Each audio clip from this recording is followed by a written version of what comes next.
aonde tudo que nós começamos aqui dessa primeira aula, aprendendo que a criança, a partir do contato com a mãe, ela começa a adquirir o conhecimento e com o tempo ele vai crescendo.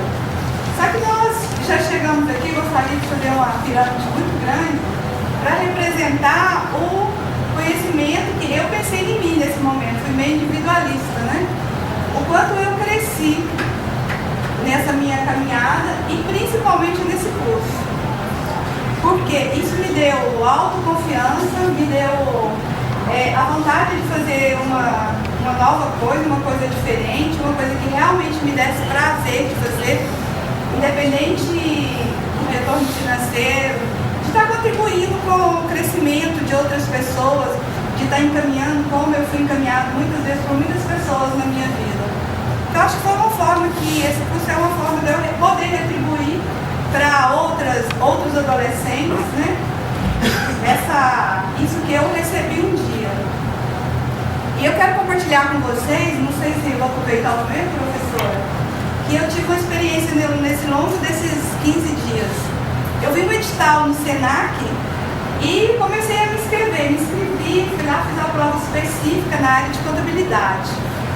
Fui aprovado na primeira fase, aí fui para a segunda fase, né, que é de dar aula. Eu dei aula de 30 minutos, preparei tudo no PowerPoint, assim, fiz o papel de professora mesmo pela primeira vez, enfrentei uma sala de aula.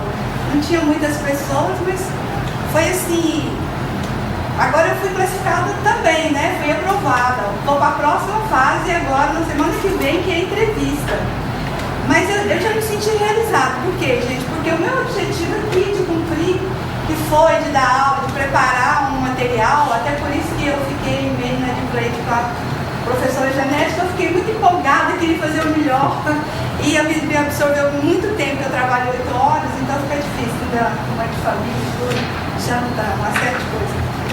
E pra mim foi muito gratificante isso. Daí eu me senti assim, eu cresci demais.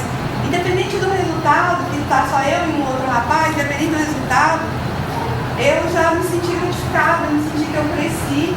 E essa espiral é o meu crescimento, tá? O meu crescimento proporcionando para a sociedade, que eu espero poder contribuir muito mais.